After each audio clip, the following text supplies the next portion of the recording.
नमस्कार दोस्तों, new live classes पर आप सभी दोस्तों का बहुत बहुत स्वागत है।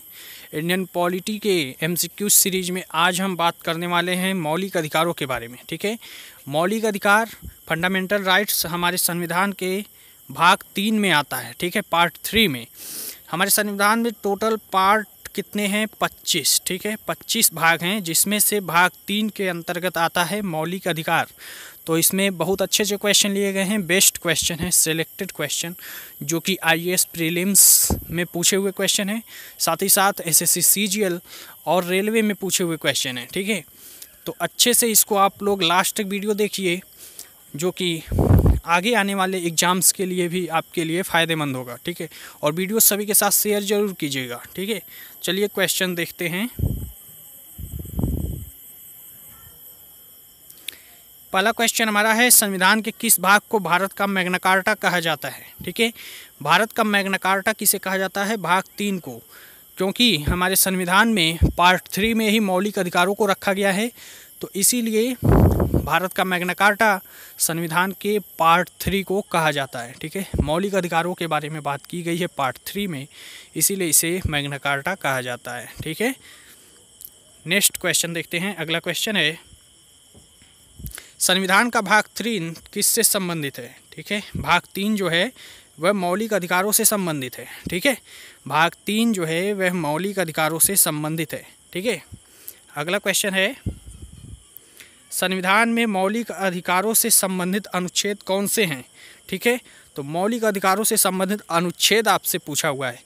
मौलिक अधिकार पार्ट 3 के अंतर्गत आता है, और पार्ट 3 में 12 से लेकर के 35 तक मौलिक अधिकारों के बारे में बात की गई है। तो आर्टिकल, ठीक है, आर्टिकल कौन सा है? 12 से लेकर के 35 तक। ठीक है, नेक्स्ट क्वेश्चन देखते हैं।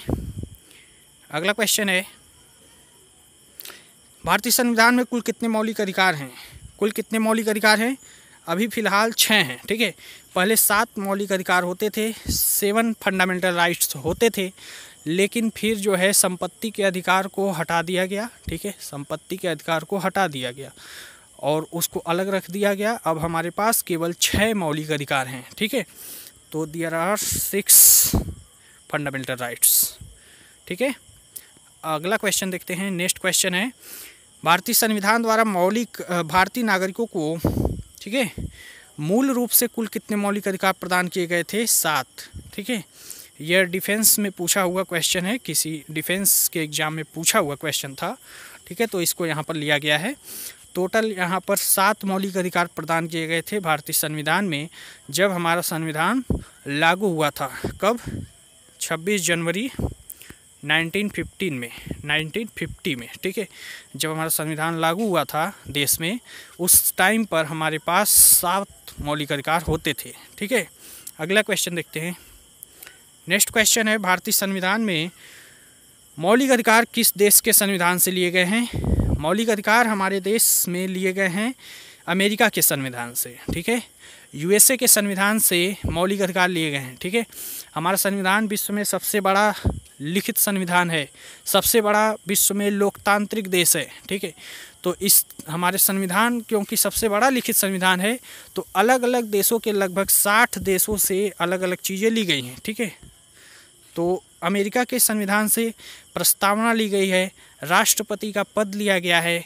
ठीक है, राष्ट्रपति का निर्वाचन होगा, यह लिया गया है। ठीक है, राष्ट्रपति के निर्वाचन की प्रक्रिया जो है वह आयरलैंड के संविधान से ली गई है, लेकिन राष्ट्रपति का निर्वाचन होगा और राष्ट्रपति का एक पद होगा, वह भी अमेरिका के संविधान से ही लिया गया है। ठीक है, और साथ ही साथ मौलिक अधिकार भी लिया गया है अमेरिका के संविधान से। ठीक है, इंग्लैंड के संविधान से लिया गया है नागरिकता।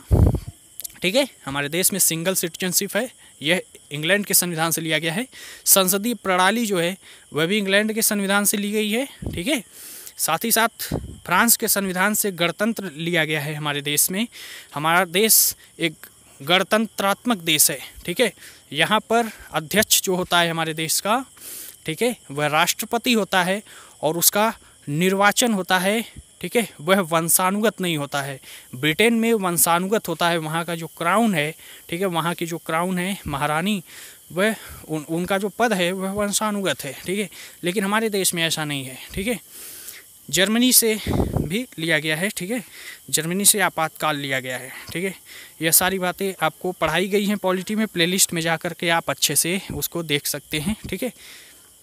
नेक्स्ट क्वेश्चन देखते हैं। अगला क्वेश्चन है, भारतीय संविधान के अनुसार निम्न में से कौन सा मूल अधिकार नहीं है, ठीक है। एसएससी का क्वेश्चन है।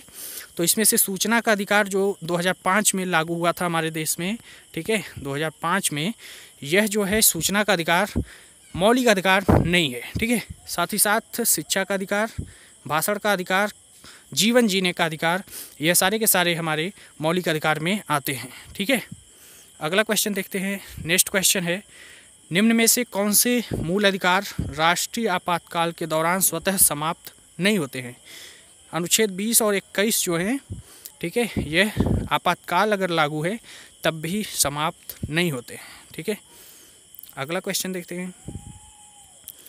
नेक्स्ट क्वेश्चन है, बहुत ही इम्पोर्टेंट है, संविधान के उद्घोषित मौलिक अधिकारों में संशोधन किया जा सकता है किसके द्वारा।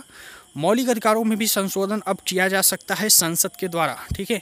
बहुत इस पर विवाद होता था पहले, ठीक है, सुप्रीम कोर्ट में फैसला भी किया गया, बहुत बार इस पर विवाद हुआ, लेकिन बाद में, ठीक है, यह फैसला किया गया कि संसद जो है वह मूल अधिकारों में भी संशोधन कर सकती है, ठीक है, अगर ज़रूरत है तो। अगला क्वेश्चन देखते हैं। नेक्स्ट क्वेश्चन है हमारे पास कि मौलिक अधिकारों को लागू करने का दायित्व किस पर होता है, ठीक है। तो यह उच्चतम न्यायालय और उच्च न्यायालय पर होता है। किसी भी राज्य का हाई कोर्ट जो है वह किसी व्यक्ति का अगर मौलिक अधिकारों का हनन होता है तो उसको लागू करवा सकता है, और साथ ही साथ अगर व्यक्ति के मौलिक अधिकारों का हनन होता है तो वह सुप्रीम कोर्ट भी जा सकता है, ठीक है। अगला क्वेश्चन देखते हैं। नेक्स्ट क्वेश्चन है, मौलिक अधिकारों का निलंबन कौन कर सकता है। राष्ट्रपति। राष्ट्रपति अगर आपातकाल लागू कर देता है तो किसी भी व्यक्ति के मौलिक अधिकार स्वतः ही समाप्त हो जाते हैं, ठीक है। अगला क्वेश्चन देखते हैं। नेक्स्ट क्वेश्चन हमारे पास है, समानता का अधिकार कौन से अनुच्छेद में दिया गया है। अनुच्छेद 14 से लेकर के 18 तक समानता का अधिकार है, ठीक है। नेक्स्ट क्वेश्चन है, अनुच्छेद 23-24 नागरिकों के किस अधिकार को वर्णित करता है। शोषण के विरुद्ध अधिकार, ठीक है, शोषण के विरुद्ध अधिकार यह 23 और 24 है, ठीक है, आर्टिकल 23 और 24। अगला क्वेश्चन है, यूपीपीसीएस का क्वेश्चन है, बहुत ही इम्पोर्टेंट। भारतीय संविधान के निम्नलिखित अनुच्छेदों में से कौन विधायन सत्ता के पूर्ण नियंत्रण लगता है। अनुच्छेद 14, ठीक है, अनुच्छेद 14 जो है वह विधायन सत्ता पर पूर्ण नियंत्रण लगाता है, ठीक है। अगला क्वेश्चन है, भारतीय संविधान में नौकरियों का समान अवसर प्रदान किया गया है। अनुच्छेद 16 के द्वारा। अनुच्छेद 16 कहता है, ठीक है, समान अवसर दिया जाएगा, सभी व्यक्तियों को समान अवसर दिया जाएगा, यह अनुच्छेद 16 के द्वारा किया गया है, ठीक है। वह अलग बात है कि SC/ST को आरक्षण दिया जाता है, उसके लिए अलग प्रावधान है, SC/ST के लिए अलग प्रावधान है, ठीक है। आरक्षण वाला जो मामला है उसको हम लोग बाद में पढ़ेंगे, ठीक है। यहाँ पर बात की गई है अनुच्छेद 16 में कि सभी व्यक्तियों को समान अवसर प्रदान किए जाएंगे, ठीक है। अनुच्छेद 19 कितने प्रकार की स्वतंत्रता की गारंटी देता है। 6 प्रकार की, ठीक है। नेक्स्ट क्वेश्चन है, भारत के संविधान को निम्नलिखित में से कौन सा अनुच्छेद प्रेस की स्वतंत्रता से संबंधित है। BPSC का है, ठीक है, बिहार पब्लिक सबऑर्डिनेट कमीशन के परीक्षा में पूछा हुआ क्वेश्चन है। अनुच्छेद 19 में प्रेस की स्वतंत्रता के बारे में बात की गई है, ठीक है। नेक्स्ट क्वेश्चन है, निम्नलिखित में से किस अनुच्छेद में कहा गया है कि किसी भी व्यक्ति को एक ही अपराध के लिए एक बार से अधिक अभियोजित एवं दंडित नहीं किया जा सकता। कोई भी व्यक्ति अगर उसने एक बार अपराध किया है तो उसको एक अपराध के लिए एक बार ही दंड मिलेगा, एक अपराध के लिए उसे एक बार से अधिक बार दंड नहीं दिया जाएगा। यह बात की गई है अनुच्छेद 20 में, ठीक है। नेक्स्ट क्वेश्चन देखते हैं। नेक्स्ट क्वेश्चन है, 86वें संवैधानिक संशोधन अधिनियम द्वारा शिक्षा का अधिकार मौलिक अधिकारों में कब शामिल किया गया। 2002 में। 2002 में शिक्षा के अधिकार को मौलिक अधिकार में शामिल किया गया, ठीक है। अगला क्वेश्चन, नेक्स्ट क्वेश्चन बहुत ही इंपॉर्टेंट है, ठीक है, यूपीपीसीएस का क्वेश्चन है। भारतीय संविधान का कौन सा अनुच्छेद व्यक्ति के विदेश यात्रा के अधिकार को संरक्षण प्रदान करता है। ठीक है, अनुच्छेद 21 यह कहता है कि व्यक्ति जो है कहीं भी यात्रा कर सकता है। साथ ही साथ इसमें यह भी बताया गया है कि व्यक्ति चाहे तो विदेश यात्रा भी कर सकता है। ठीक है, नेक्स्ट क्वेश्चन देखते हैं। अगला क्वेश्चन पीसीएस का ही है, यूपी पीसीएस का क्वेश्चन है। मौलिक अधिकारों के अंतर्गत कौन सा अनुच्छेद बच्चों के शोषण से संबंधित है? अनुच्छेद 24। अनुच्छेद 24 जो है बच्चों के शोषण से संबंधित अनुच्छेद है। ठीक है, नेक्स्ट क्वेश्चन, भारतीय संविधान के किस अनुच्छेद में संवैधानिक उपचारों का अनुच्छेद है? अनुच्छेद 32। ठीक है, संवैधानिक उपचारों का अधिकार के बारे में बात किया गया है। एसएससी का यह क्वेश्चन है, बहुत ही इम्पोर्टेंट। अगला क्वेश्चन है, अनुच्छेद 32 के अनुसार न्यायालय कितने प्रकार के रीट जारी करता है? 5 प्रकार के। ठीक है, हाई कोर्ट और साथ ही साथ सुप्रीम कोर्ट जो है वह 5 तरीके के रीट जारी करता है अनुच्छेद 32 के अंतर्गत। ठीक है, और यह बहुत ही इम्पोर्टेंट है जो रीट जारी करता है। ठीक है, इसी से हमारे मौलिक अधिकारों की रक्षा होती है।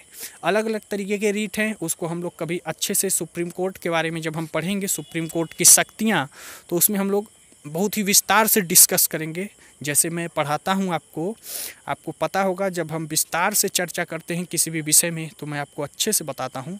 तो जब हम सुप्रीम कोर्ट के बारे में अच्छे से पढ़ेंगे पॉलिटी में, ठीक है, तो मैं आपको बताऊंगा कि रीट कैसे जारी करते हैं, किस तरीके के पावर्स होते हैं सुप्रीम कोर्ट के पास, और उससे किस तरीके से किसी भी व्यक्ति के मौलिक अधिकारों का अगर हनन हो रहा है तो उसको कैसे सुप्रीम कोर्ट या हाई कोर्ट रोकता है। ठीक है, फिलहाल यहाँ पर आप यह जानिए कि कितने तरीके के रीट जारी करते हैं? 5 तरीके के। ठीक है, अगला क्वेश्चन है, न्यायालय द्वारा सार्वजनिक अधिकारियों को जारी किए गए रीट का क्या नाम है? परमादेश। ठीक है, अगला क्वेश्चन, नेक्स्ट क्वेश्चन है, संपत्ति के मूल अधिकारों को किस संवैधानिक संशोधन अधिनियम द्वारा समाप्त कर दिया गया? 44वें संवैधानिक संशोधन द्वारा। ठीक है, 44वां संशोधन जब किया गया संविधान में तो उसमें संपत्ति के मूल अधिकार को समाप्त कर दिया गया। पहले यह भी मूल अधिकार था और टोटल हमारे पास 7 मूल अधिकार थे, लेकिन संपत्ति के अधिकार को 44वें संवैधानिक संशोधन द्वारा समाप्त कर दिया गया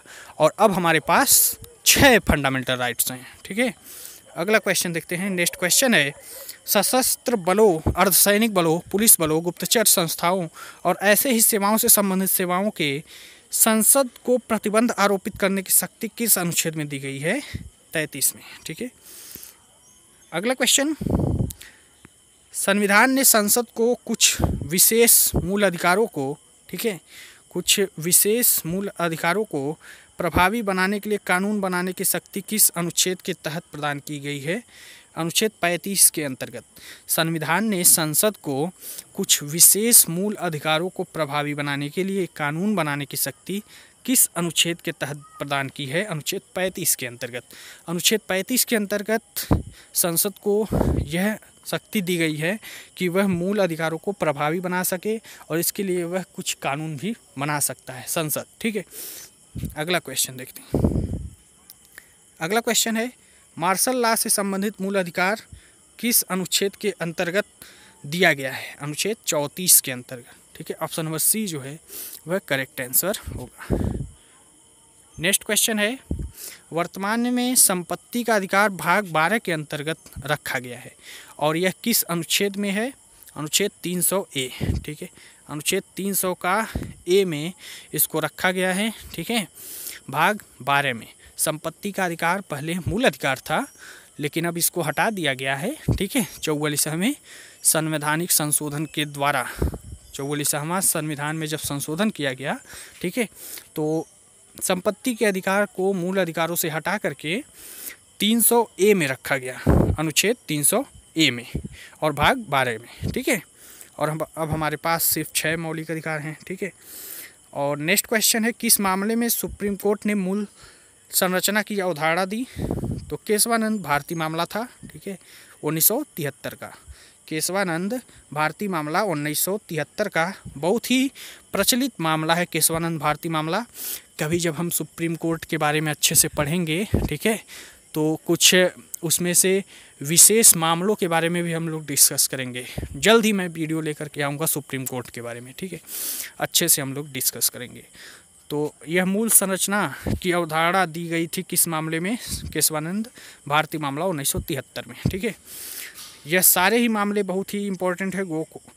गोलकनाथ केस भी बहुत ही इम्पोर्टेंट है। ठीक है, तो यह भी हम लोग पढ़ेंगे। ठीक है, यहाँ पर फिलहाल बी ऑप्शन सही है। ठीक है, तो मौलिक अधिकारों से संबंधित क्वेश्चंस इतने ही थे। 30 क्वेश्चन पर्याप्त हैं आपके लिए, इससे अधिक क्वेश्चन आपके नहीं बनते हैं। ठीक है, सभी क्वेश्चन यहाँ पर करा दिए गए हैं फंडामेंटल राइट्स से। तो आप इतना तैयार कीजिए, अच्छे से इसको रिवीजन कीजिए। एक बार वीडियो फिर से देखिए अगर लास्ट तक आपने देख लिया है तो। ठीक है, और इसको अच्छे से सभी क्वेश्चंस को आप तैयार कर लीजिए।